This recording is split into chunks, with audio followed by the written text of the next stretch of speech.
There aren't many cars that can compel you to get up this early, or deliver a restless night's sleep as you itch for the morning to break so you can grab the keys. But having a Miami blue Porsche 911 GT3 out front can do just that. Here now in updated 991.2 spec with a naturally aspirated 4-litre flat 6 that revs to 9,000 RPM, the GT3 continues to be the link between the regular 911 range and the unflinching, unyielding RS models. A car you could feasibly use every day, yet one still capable of copying serious track abuse. The GT3 is a properly quick car. 0 to 100 takes 3.4 seconds with the PDK gearbox, and it feels special with that huge rear wing, the jutting front spoiler and those bulging haunches. And a special car requires a special road, which is why we've left the traffic of Melbourne behind and brought it here.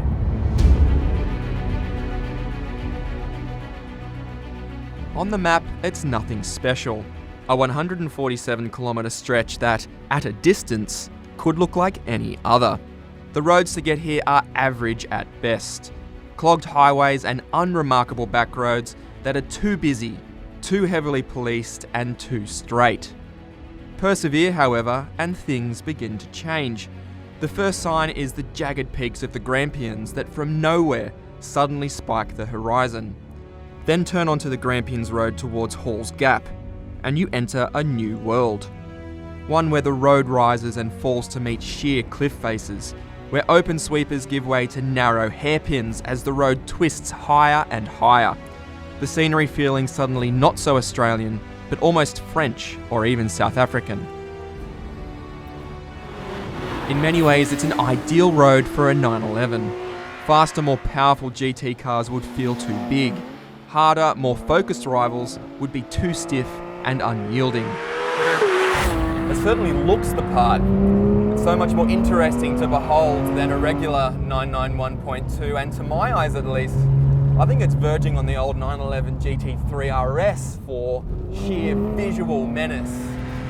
And having driven it for a bit now, sorry Porsche haters, but this car gets so much right. Seating position, bang on. Steering for an EPS system is brilliant. The weighting of all the controls, superb. But the thing that absolutely dominates this car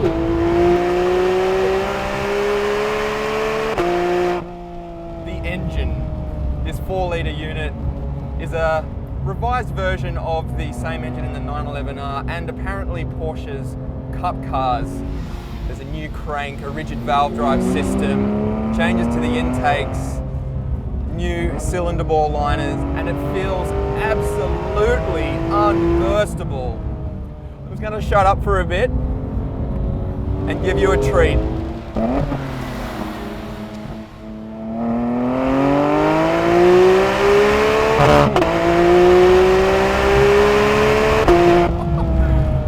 That is what it's all about. Flat 6, 9,000 RPM, and the noise. Oh my God, you'd buy the car just for the noise. Yes, it's at the top end where all of the magic happens, but the thing that really stays with you is the mid-range. It has so much grunt from 3 through to 5. We have to talk about the gearbox. Yes, there is a 6-speed manual available, and no, this car doesn't have it. It's the 7-speed PDK, and am I missing it? To be honest, no, I'm not.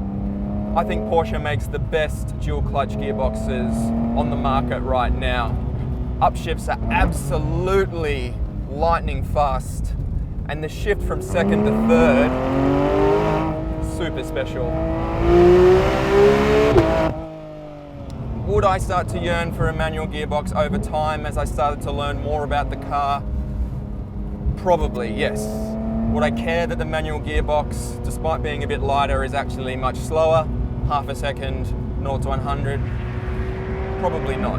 Anyone who buys one of these with a PDK isn't going to feel left out or like they've made the wrong decision. It is a superb gearbox. Chassis-wise, we have basically the same setup as before. So there's four-wheel steering, though the calibration has been revised for this car. There's more aero now though, and the spring and damper rates have been revised as well. And the results are one of the most communicative sports cars you can buy. The performance envelope has these really malleable edges to it. So the car always talks to you and you always know when you're approaching the levels of grip, how much grip there is at the front axle, and there's plenty. Of course, come into a corner too hot or be a bit of a wally and you are going to run into understeer. It's a car that wants to work with you and sort of moves around over the bumps, and you can kind of feel what the car is doing all the time. Previous GT Porsches have sometimes felt overly stiff on Aussie back roads like this, especially if you put the dampers into their most aggressive setting, as I have here. But one of the surprise packets for me with this car is just how compliant it is.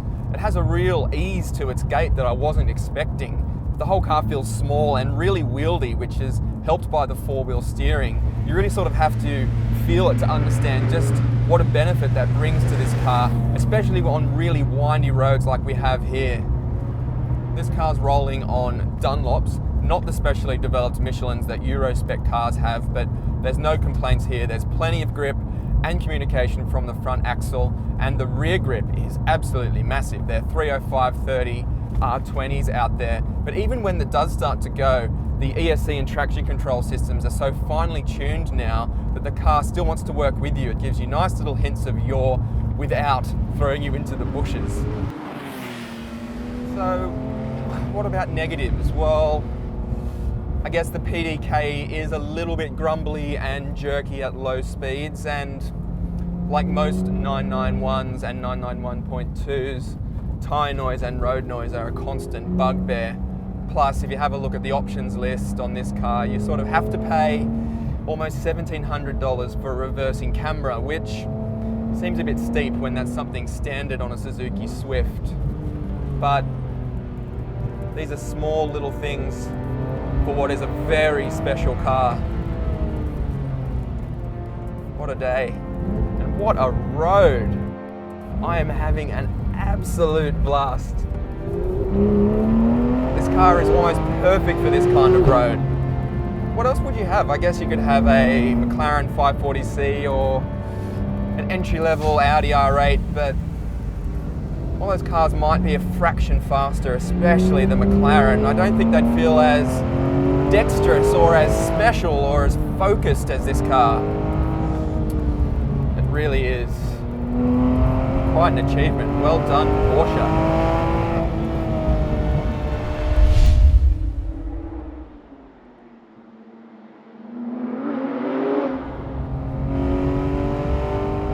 Side note here, viewers, what engine, naturally aspirated engine, revs harder than this that you can buy right now? So you can rule out Lexus LFA or Honda S2000, a contemporary car. Ferrari 812 Superfast maybe? I think that's high eights. I don't know. Let us know.